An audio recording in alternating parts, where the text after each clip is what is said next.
Hello there, I'm Sean Usher from ushermedia.co.uk and I'm with Keith Grover from Networking in Surrey. And this is an unusual kind of networking setup because you list all of the networking events in the local area, don't you? Yeah, that's right, Sean. It's when I go to networking meetings and people ask me what I do, and then I say networkinginsurrey.com, and they say, well, what's that? I say it's the Radio Times of networking for Surrey. That's the best way to get the idea across to people, because when you're networking, obviously you need to get across to people very quickly what you do in your magic elevator pitch, 60 seconds, call it what you will. So what made you want to set this up? I mean, and when did you set it up? Oh, that's a long story. I wanted a reason. I'm a copywriter by trade, that's what I do.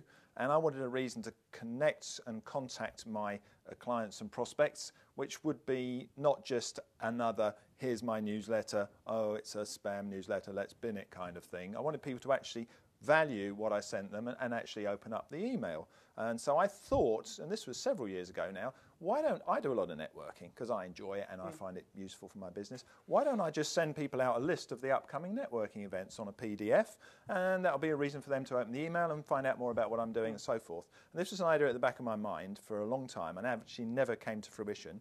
But then I discovered this software that allowed me to post up events, and so I could actually set up this online listing of all the networking events that are happening in Surrey. And I thought, this is brilliant. This is better than sending out an email to people. This is going to drag people in from Google, and people who find out about me and I give them my card, they're going to go on my website and say, this is useful. It's all the networking events that are on in Surrey in the upcoming weeks, from the BNIs and the 4 networkings, the big established big brand leaders, the breakfast networkers, right down to the curry club that meets once a month. And it's free, and you just pay for your curry. Do you think there are too many of these networking meetings nowadays?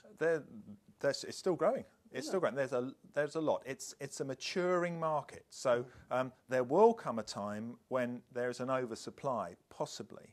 But so few people proportionately. There are, for example, something like 60,000 businesses that are VAT registered in Surrey. And that means there's going to be another 30 or 40,000 that aren't. So that's an awful lot of businesses. And if you look at how many networking groups there are, so let's say there's 25 BNIs and 14 4 networkings. I've discovered 82 active networking groups in Surrey. Right. So that means there is a lot of it about, but people are starting out new networking groups all the time. I mean, there's been 2 meetings that I've been to recently to meet with the principals who are setting up 2 brand new networks with a view to expanding quite rapidly to form a large group of networking organisations and groups. So it's the an demand expanding is there. one. Well, yes, indeed. And in fact, networking has historically been just smaller businesses. And now a lot of corporates are starting to realise there are, let's say, accountants and solicitors have been running a kind of a networking thing for their own professions. So, you know, they will get together in their own professions. But now a lot of corporate companies are saying, well, networking's so cheap to run. We've got the premises, we've got a room such as the one we're sitting in now, which is our boardroom, and it's kind of not used, or we've got this space in our office.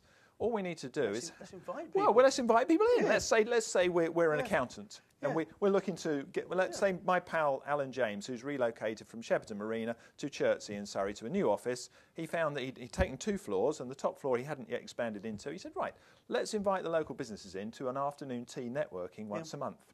So it's a packet of tea bags and a Battenberg and some custard creams. Let's get them in. Come on in, meet the other local businesses and meet us, because we're an accountant and we're going to serve that market. So very clever, using a resource he had, very low cost, small expenditure, and actually getting his name known in the new area he'd moved into. Clever stuff. Who do you think, or what do you think are the best group that actually get the most out of networking? What you mean in terms of the businesses? Type of business, really? Well, it actually varies. I mean, a lot of people don't know how to network. And that's not surprising, because who teaches you how to network? Is it? There's no course. There are books on it. There are books, but there's no. I mean, you don't see business courses on how to network. What you do see a lot now is people teaching how to use social networking and social media. So Twitter trainers, how to use Facebook to get more business. But there are very few people out there who are actually giving out information, useful information about how to network. I mean, one that springs to mind is Andy Lapata. I don't know if you've met Andy, but Andy used to run BRE, which became BRX in the UK. Yeah. Okay. So, and is setting himself up as a networking expert. There is Thomas and Penny Power, who run Academy, but they're really more interested in the online stuff. Yeah. But there's a good gap in the market for people to train people how to use face-to-face networking, because networking in Surrey, although it's online, is designed to get people face-to-face.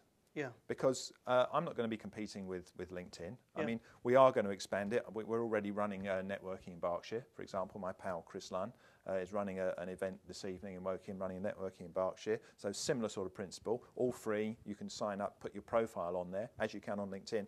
But the good thing about our niched down specialist sites is the people who are on that site as members, such as yourself, are the people that you're going to meet at the networking groups. So you are going to get to meet these people face to face, and then you use the networking insight to actually keep in touch and contact with them and see where they're going to be networking, arrange to meet up with them. So that's the idea. It's face to face is where it happens. All right, we'll leave it there for now, but I want to talk to you again in part 2 about some other ideas. Okay, that's great. Okay. Super.